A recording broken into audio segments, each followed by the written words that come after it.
This video will be over Lab Module 2 and the photographs that you need to understand for that section.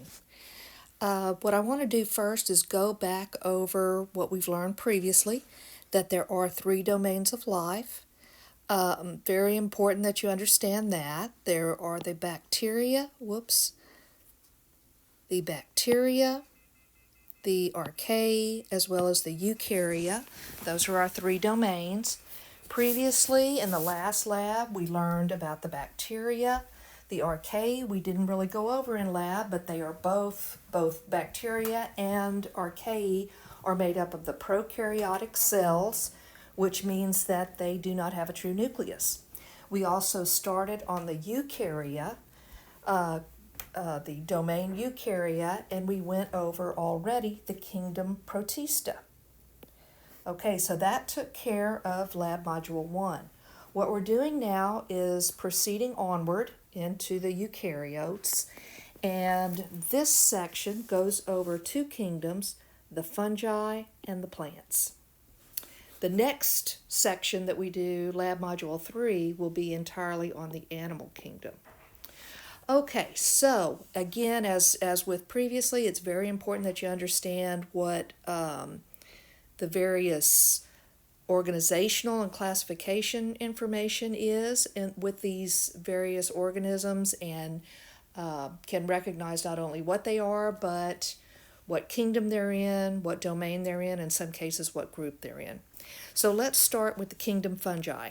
Basically, there are 4 phylums, and these are still true phylum names. Now, they're actually a little more complicated, like zygote is really zygomycetes, sac is ascomycetes, and club is basidiomycetes, but you don't have to worry about that, okay? All you really need to know are these names right here. That's good enough, and that's what those other more scientific names actually mean. So the first phylum, the most primitive of all of the fungi, are the chytrids, and these are the ones that you may recall from lecture have become sort of famous, or infamous I should say, because in the last 20 years or so they've had a real issue with chytrids on the amphibians of the world, and they cause a disease that is partly responsible for their decline. But again, in lab, we're not going to worry about them.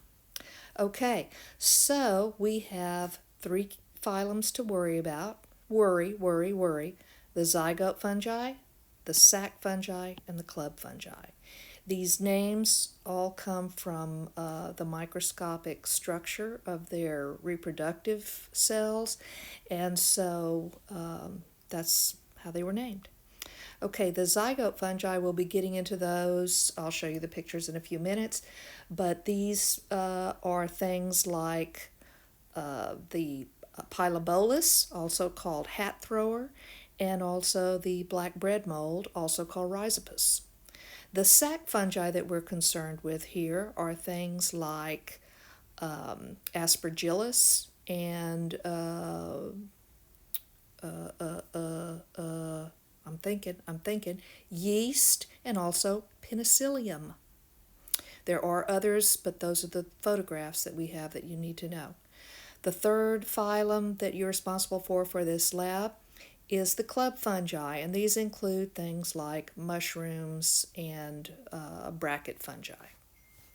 Okay, so that takes care of that kingdom. Now we also, down here, have the word lichens.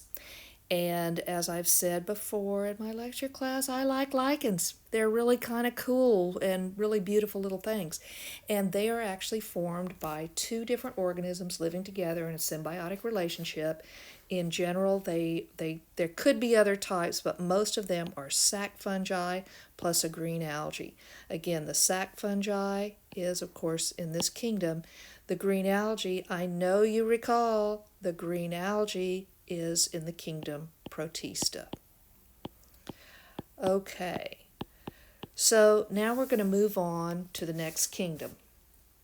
Kingdom Plantae, or you can just call it Kingdom Plants. Now, there are three major groupings of these, and of course, this is not an actual phylum name, nothing like that, but it is a rather simplified view of the three levels of evolution and the three levels of complexity of these organisms. So, the first ones to evolve are what we call non-vascular and seedless. These probably evolved in water. They don't have to grow very tall. They don't have a vascular system, which is like a transport system to take food and water up and down for very long distances. And because they are always in very wet areas, they are seedless. Okay, as plants move, and I'll go back to a little more detail on that in a minute. Vascular and seedless is our next level, and these did evolve a vascular system, or another word for vascular is transport. A vascular system of a human would be our blood vessels. Vascular system of a plant ends up to be what we call xylem and phloem. Okay, and these still, however, are seedless. The third level, the most recent to evolve, again, as the plants gradually moved onto drier and drier land, these did evolve a vascular system and seeds. So we'll get into that in just a minute, and I won't go further down here until I back up to the non-vascular seedless. Okay, examples of non-vascular seedless. The two major groups of these are mosses and liverworts. You got your mosses and your liverworts. And again, are always in very wet places. Vascular and seedless, the two main groups here are going to be ferns and club mosses.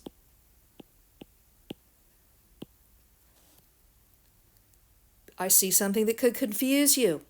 It confuses everyone. A club moss is not a moss. Okay, a club moss is much more closely related to a fern because it does have a vascular system, and we'll see some photographs of those in just a minute.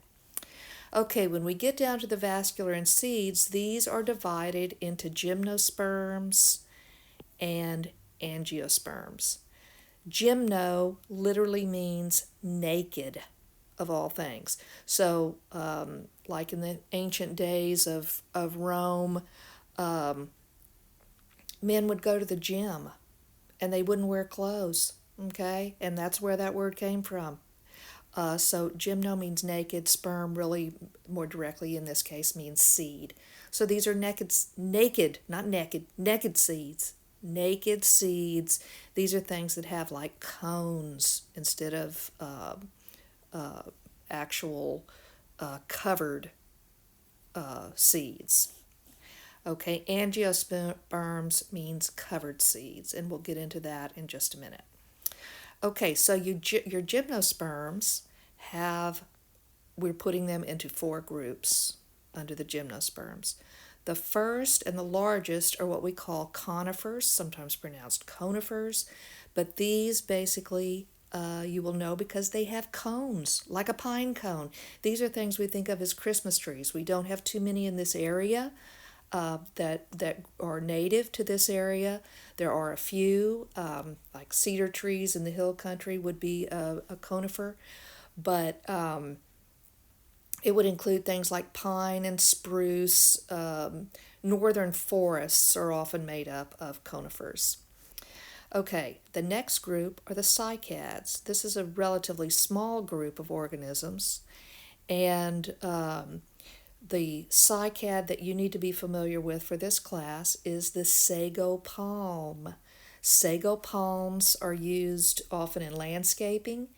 They're kind of big, they kind of get big, let's say, and they can sort of I've heard of people trying to get rid of them because they crack their sidewalks and things like that. They also have seeds that are very poisonous to dogs. But that's a sago palm. We'll look at a picture of that in a few minutes. Another cycad that's becoming more and more popular, and you might have seen around town or used in landscapes, is what they call the cardboard palm. And I don't have any pictures of it, but I know they sell them around town. So that's another example of a cycad. Ginkgo is also a very small group. These are mostly from Asia, and again, aren't any native ones here. They do grow them. I've seen a ginkgo tree in Seattle.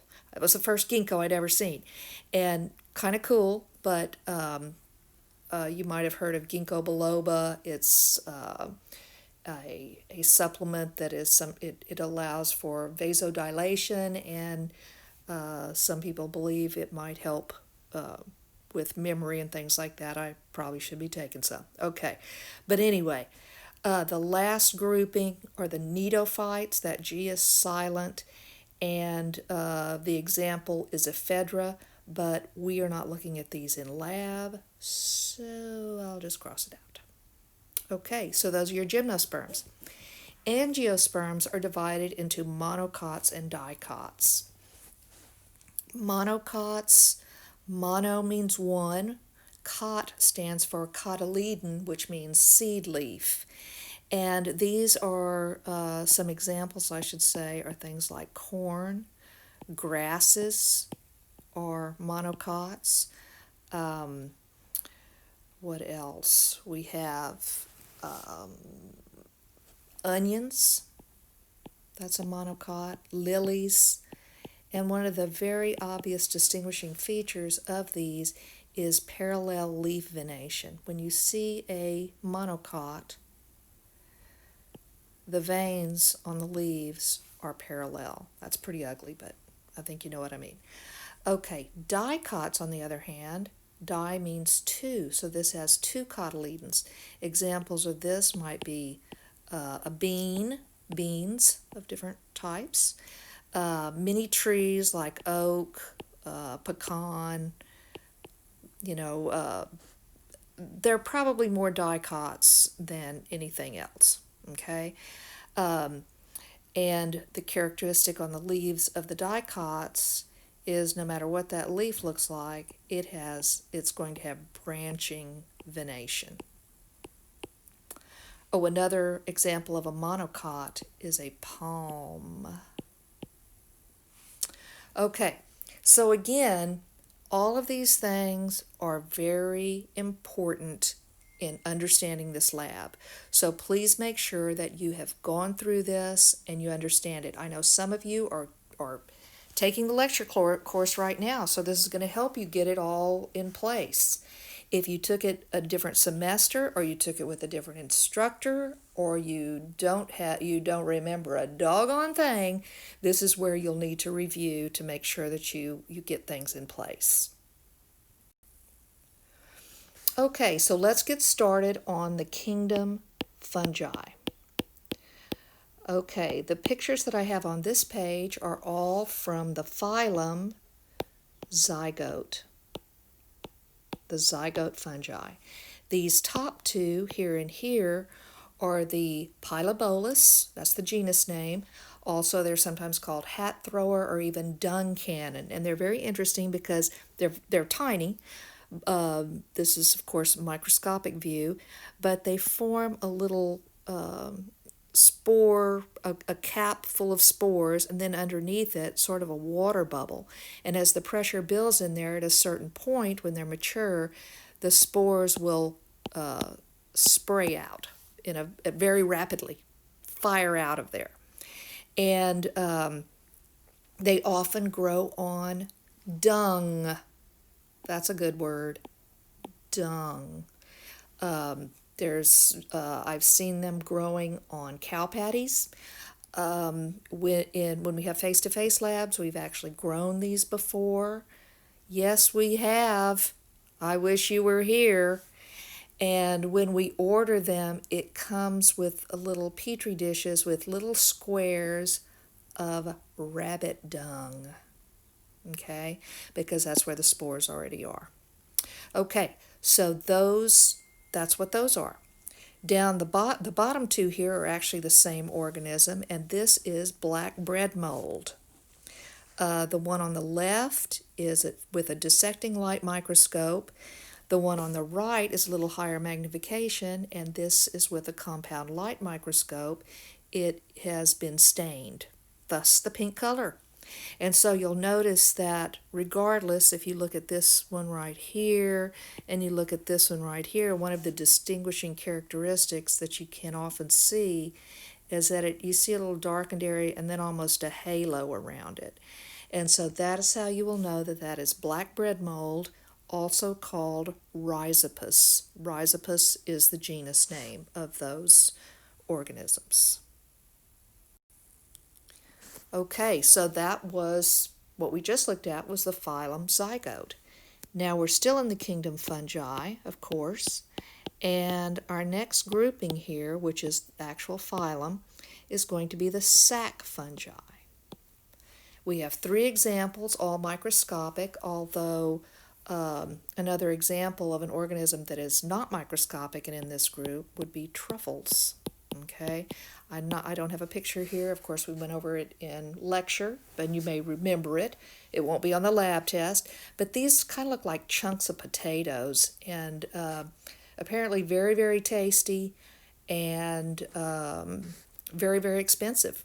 Okay, so those are some macro organisms that are in this same phylum. Okay, the 3 pictures that we have here, this one first is called Aspergillus. And Aspergillus is named, some early microscopists viewed this sporangium here and decided that it looked like the aspergillium that the Catholic priests used to sprinkle water, the holy water. Okay? This one right here is the penicillium. And we know this as an antibiotic. It's also important in like blue cheese and things like that. But penicillium was named, note the root word in there of pen. And to me, what they really look like is like little skeleton hands. But what they looked like to somebody else was a paintbrush. And this was in the days when a lot of writing was done with a paintbrush type structure, and so that's where the root of pen comes from, and the genus name of penicillium. This third photograph right here is yeast, baker's yeast. And how this picture was made is we just mixed a little bit of dried yeast with water, put a little bit of sugar in it, and they begin to multiply. And this is what's used for baking bread, also for sometimes in wine and beer and things like that. And what happens is it undergoes glycolysis, a first step of cellular respiration, and in this process it makes a slight bit of alcohol, which, like in the case of bread, is just basically cooks out. And then the other thing that it does is produces a gas of carbon dioxide. And that carbon dioxide is what makes the bread rise and makes the little bubbles in it so that it is lighter and holy and yummy. Okay? So all of these are in the phylum sac fungus. We're moving on. We're still kingdom fungi. We're now in the phylum club fungi. I often think that I remember club because a mushroom looks kind of like a club, but that's not at all why this was named. And of course, the real name is Basidiomycetes, but Basidio means club, and again, it was truly named for the microscopic reproductive structures, which apparently did look like a club. We're just going to call this a white mushroom. This is basically a mushroom you might commonly buy at the grocery store. This is one where you can see what are called gills, not true gills in the sense of fish gills, anything like that. But they're just structures that allow for more surface area for more spores to be produced. This right here is some sort of a mushroom. I have no idea what the name of it is. We're not going to worry about the name. We're just going to call it a mushroom. Okay. This here is a very specific type of club mushroom, I didn't mean to say that, club fungus, called a puffball. And this one's plastic, okay? But I've found them on campus, particularly around areas of where they've dumped different sorts of stuff around trees and brought in various materials to put around the base of trees. And I think that they're not probably native here, but the ones that I have found have looked exactly like this. Okay, so keep your eyes open for those. They're kind of interesting. Okay, this right here on the right is what we call shelf or bracket fungi, and this often grows, different types of it grow on dead decaying trees. And that's what we have a piece of right here. And this one that we have in the lab actually has don't ask me how this happened, but there's actually a spark plug, and it's just growing right over it. And we've had it a really long time, and so this is like kind of hard. This is pretty hard, but you can see the spark plug stuck in there. It's very crazy. But anyway, that's a bracket fungi or shelf fungus. Okay, we're moving on. These are all examples of lichens. Once again, don't forget, lichens are a combination of two organisms living together. They are both a sac fungus and usually a green algae. These are probably all green algae. There's another type, of course, of lichen that is blue-green algae, and you may recall blue-green algae is a cyanobacteria, which isn't even in the same domain as the green algae and the sac fungus. Obviously, sac fungus is in the kingdom fungi, and the green algae is in the kingdom, you know it, you remember, Protista.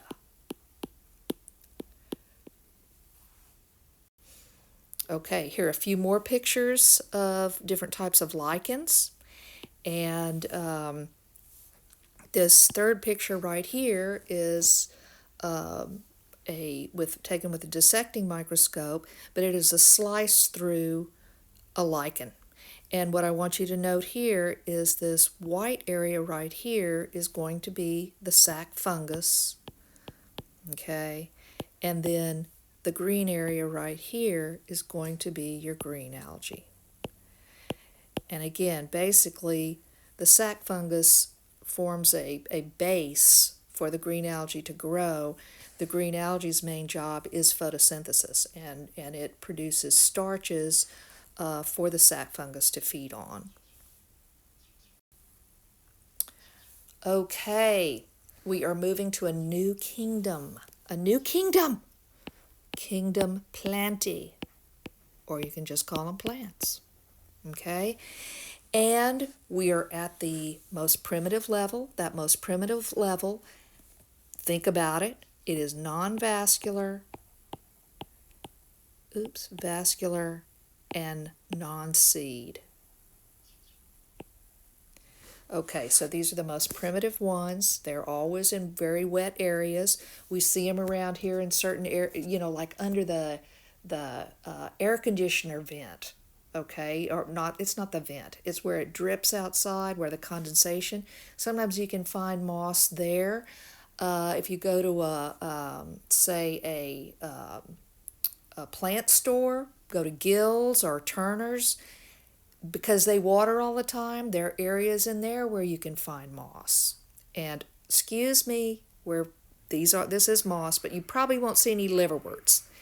These first two photographs are liverworts, okay? Very flat leaf-like structures that grow very close to the ground.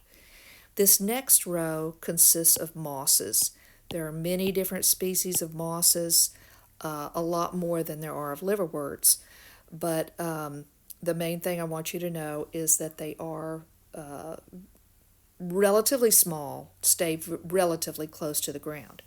Now, in lecture, what you learned is that there are two stages of the life cycle of mosses and liverworts, but we're focusing on mosses here, and that is the sporophyte and the gametophyte. The sporophyte stage consists of this growth right here that comes up, and inside here are spores. It produces spores. This part is diploid, which means it has two sets of chromosomes.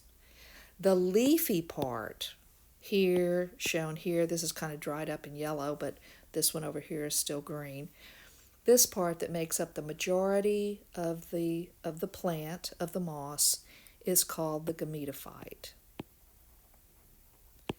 And what we did learn, or are learning, or should have learned in the lecture portion, is that on these more primitive plants, the gametophyte portion is dominant. That's what you usually see. And then when it's ready, this portion here, the sporophyte, will grow out of the gametophyte portion. So you do need to know that the leafy portion down here, here, and here is the gametophyte. The sporophytes are the long ones that grow up above. Okay, we're moving on. Now we are still in the plant kingdom, and now the level that we're looking at is vascular and non-seed. Still no seeds. Still no seeds. Okay? And these first two right here are actually club mosses.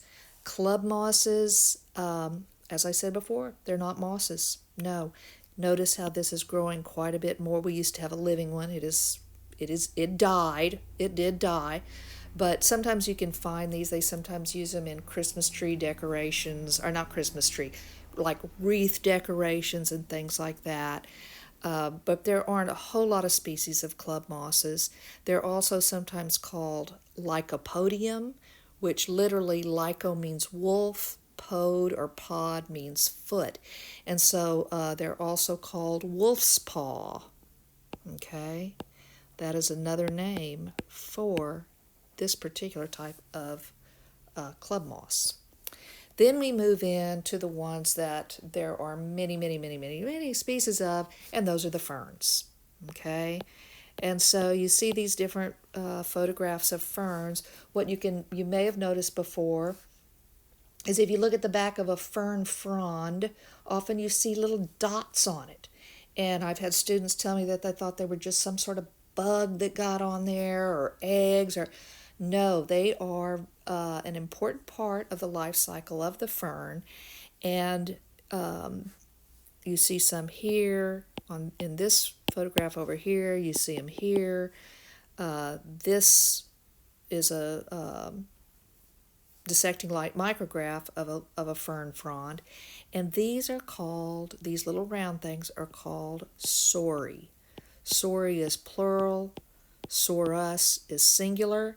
This is a higher magnification of the same thing, and what you have here are little sporangia, and they sort of coil up like this, and they have all these little tiny spores on them. And as they dry, when they get to a slightly drier situation and become mature, there's sort of a spring-loaded mechanism that springs the spores outward. It's one thing that I amuse myself with is I watch these under the microscope, and I like to see it happen. Okay? Another thing that you are missing by not being in the lab, but we just do what we can. Okay? So you do need to know that term, sori. You can also singular as sorus. I don't really care if you, or don't worry too much about the difference between them, but that is what those are. And again, those are not seeds. No, not seeds. but they do have a vascular system. In fact, in some areas of the world, and of course in the distant past, ferns often grew to being tree size, and there are tree ferns in other parts of the world and various rainforests and things like that. These are a couple of specific types of ferns. These two right here are both horsetail ferns. This is one we had growing in the lab for a while. Again, dead. Okay, this is a preserved one, and in both cases you can see sort of these segmented areas, which is sort of a telling thing about horsetail ferns. Again, you see the segments here, although it looks a little bit more like a, oops, I changed colors. Looks a little bit more like raccoon tail, but it's a horsetail fern. Okay, the only time I've seen them grow naturally in a forest was in Washington, and I'd never seen it like that. But there were horsetail ferns everywhere. Very cool. Over here on the far right, this is what is called a whisk fern. Okay, so I don't know if y'all are familiar with a whisk broom, but it's a little broom like this. And a lot of times people keep them in their cars to kind of sweep things out, before the days of, the little dust busters and stuff like that. So this is a whisk fern. These over here, horsetail ferns.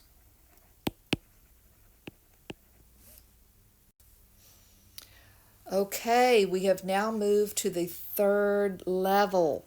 We're still in the plant kingdom. Okay, so we have kingdom plantae, or plants, and now we have a vascular system plus seeds. And this page right here is covering the gymnosperms. Okay, so these are the gymnosperms. This one right here, this is a sago palm, which is in the group cycad. Okay, this right here is an example of a ginkgo. You might have heard of, let me tell you, they do have a very, it's hard to see in this picture, but they have a very distinctive, it doesn't look anything like that, a very distinctive leaf, never mind, that looks a little bit like a butterfly. Okay, that's a ginkgo. The rest of these are conifers. This is just your basic pine cone. And so I could ask questions like, what group is it in? And, the way our tests are set up right now, it's going to be multiple choice. So it is a gymnosperm. We could go up one level, vascular with seeds. It's the kingdom plantae. What domain is it in? Eukaryotes, as are all of the organisms we are looking at for this lab. Okay, here we have some microscopic views of pine cones, and you should know that this one here on the left is a male pine cone right here. The symbol for male is this. I'll get into that a little bit later. This one over on the right is a female pine cone. This is the symbol for female. At a closer look, this is the male pine cone, and what we have in here is pollen. Inside the pollen is where we have the sperm. Over here we have a close-up of the female pine cone, and here is going to be the ovules, which do form the seeds if fertilized by the sperm. Okay, so those are our gymnosperms that you need to know for lab. Now we're going to be looking at a model of a flower. So we're moving on to the angiosperms. Okay, and again, this just means that they are what that means directly is covered seeds. These little green structures around the bottom of a flower, those are called sepals. Altogether, those are called the calyx. The petals are right here, okay? And all the petals together are going to form the corolla. Okay, now on many flowers there are both male and female parts. This is not true for every flower, but on many of them both parts are on one flower. There are all kinds of variations of this. You have trees that are male trees, you have trees that are female trees. There's a vast variation in all of this. Often plants don't self-fertilize, even if they do have both male and female parts. It has to do with the timing of the maturation of the different parts. So let's look at the female parts first of this flower, this typical flower. This right here is called the stigma. It's at the top, and it generally sort of protrudes from the flower, and it is sticky. Okay, this part right here, kind of the neck right here, is called the style. And then this bulging portion right here is called the ovary. Now inside here, I think on this model we just show one, but generally you see, in reality, you see several of these usually arranged more like this. Okay, and those are going to be the ovules. The ovules are what become the seed. The ovary becomes the fruit. Oops.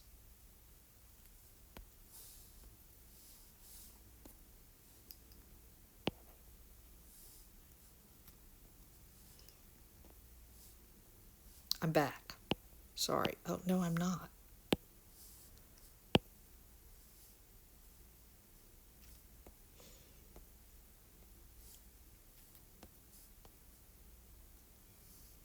I don't know what has happened.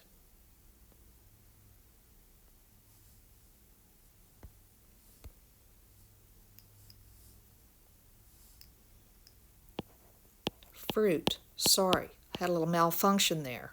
Okay. I don't know why it says text. That was a mistake. So, I don't know what happened. I can't get rid of it. Doesn't matter. Just doesn't matter. Okay, so the female parts of the flower all together are called, we'd include that down there. Oh my goodness. I don't really want to text. I really don't. It's not texting. I don't want to add a text. Look what's happened. Ah! Style, ovary. Let me see. Hold on. Let's see what I can do here.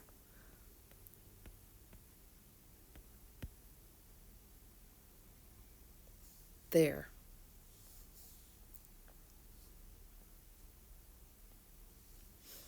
Okay. The stigma, the style, the ovary, the female parts are called the carpel altogether. And once again, the symbol for female is this, which I'll tell you what that means in just a minute. Over here on the right-hand side, I will show you the male parts. This right here is called the anther, which all that yellow stuff is supposed to be pollen. And remember what's in the pollen? Sperm. Okay, this structure on which the anther is placed is called the filament. Filament, you can think of like monofilament line. It sort of means thread-like structure. So that's what that is. Now these two together make up the male part of the plant, of the flower, I should say, and that's going to be called the stamen. How do I remember that one? I almost forgot it. It has the word men in it. And this is the symbol for male. Okay, and what generally happens, like I said, it's usually from a different plant, but what happens is the pollen will end up either by wind or by insects or other methods as well, birds, will end up on the stigma, and it sticks on there and it grows down what we call a pollen tube. And through that pollen tube travels the sperm in order to fertilize those seeds.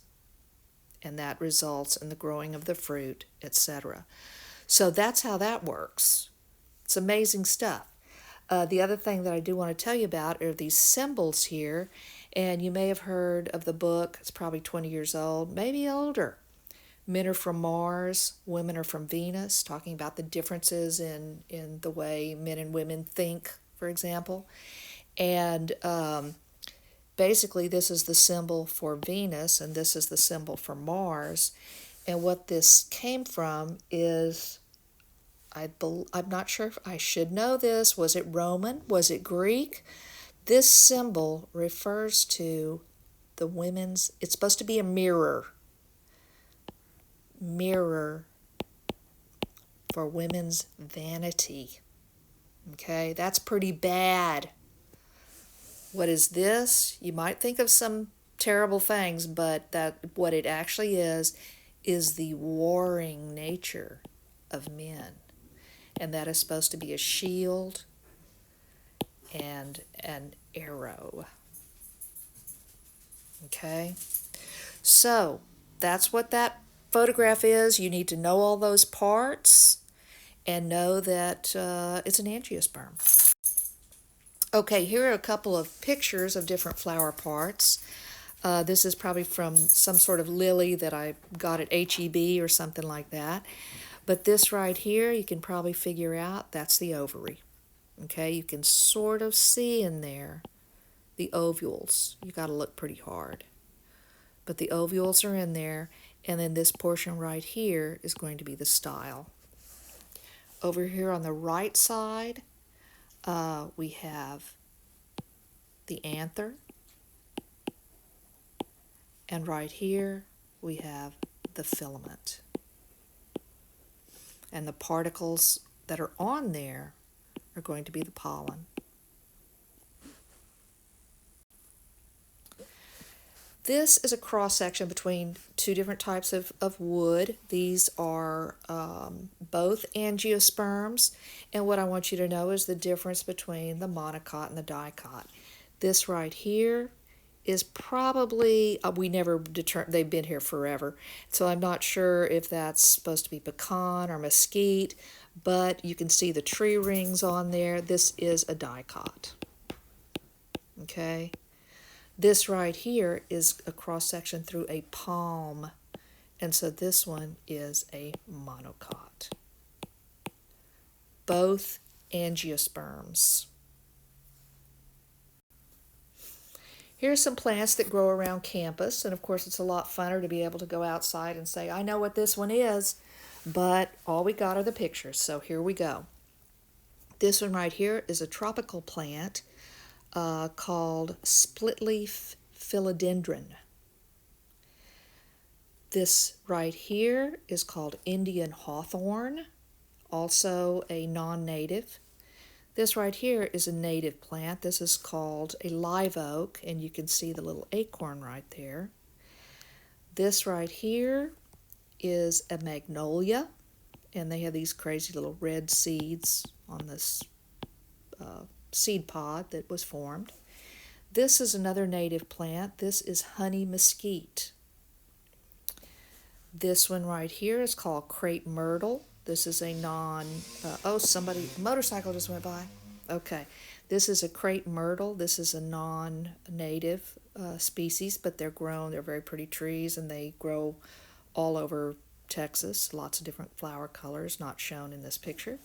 And this right here is a native. This is called Esperanza, also called yellow bells. And the yellow bells or Esperanza, often we see it as what they call a cultivar. It's a native plant, but it's been bred and bred so that it's easy to grow in a garden, and they sell them everywhere. Okay, but it's a good plant to have in this area because it attracts other native species, and it grows very well. This is just an example I wanted to give you of some ideas on how you should study. I really believe it helps, and so what I have directed you to do, I can't make you do anything, okay? I cannot make you do anything, but my advice is to cut out all the pictures in the files that I've given you, okay? Cut them out. Listen to this, look at your book, look online, try to figure out what everything is. Label it all, but label them on the back, okay? So that you can practice with them. Then put them into groups, put them into stacks. They are not in any specific order in the file that I've given you. So what you can see here is like all of these right here, kingdom fungi, okay? I've got, let's see what I have here. Right here, I have the Pilobolus. Right here, I have the Rhizopus. Again, you can also call this hat thrower. You can also call this one black bread mold. But those are the two of those. Then over here, and by the way, these are all zygote fungi. Okay, what do we have here? These three are the sac fungi photographs that you need to know. You've got penicillium, you've got yeast, and you've got aspergillus. Okay, down here, we have the club fungi.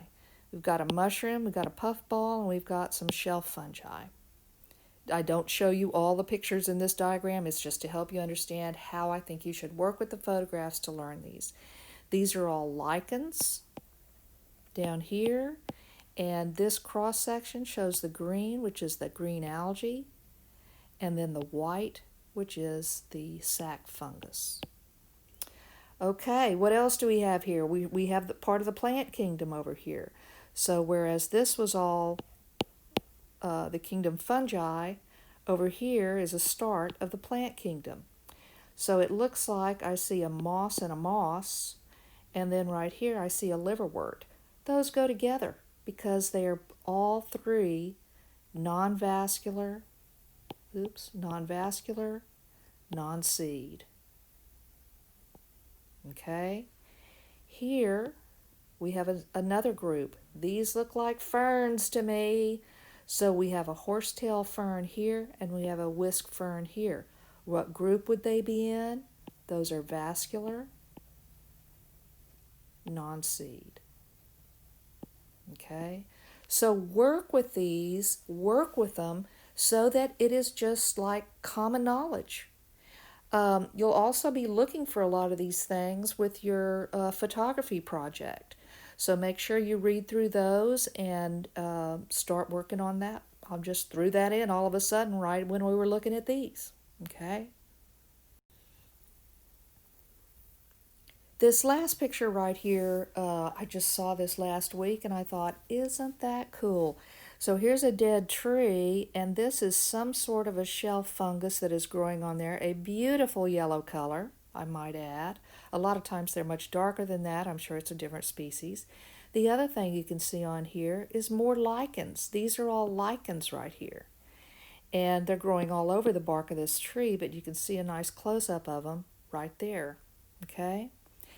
And then when you look further, you can also see, like right here, a little ball moss right here. You've probably all seen that. That's like a baby ball moss. And you might think, oh, is ball moss a moss? No. Club moss isn't a moss. Ball moss isn't a moss. Ball moss, which is the common name for it, is a flowering plant. It is an angiosperm. Okay? And it's very closely related to those, you can buy these and they're sometimes called air plants. and they'll every now and then grow out a little, they'll bloom with a little flower, and these do as well, okay? Um, but some people think that they are parasites, they're parasitic, and that they will kill a tree. Most people now believe that that's not truly the case, that it most likely is just looking for a place to attach. And because not only, a lot of times they are all over dead trees, but it may just be that more things land in there, and the seeds end up on those trees being carried by birds and things like that. But I've also seen, and you probably have too, especially in the hill country, you'll see a telephone line that's just covered with them. And they really can't be getting any nutrition from the telephone lines, from the wires. So it's pretty certain that they are not actually parasitic. But anyway, that's three different organisms here on this page. Plus, of course, we've got a tree right here. So that's going to be also another angiosperm. So anyway, that concludes this video. So again, look carefully at your photographs. Make sure you've labeled them and understand what they are and how they're grouped. And you should do just fine.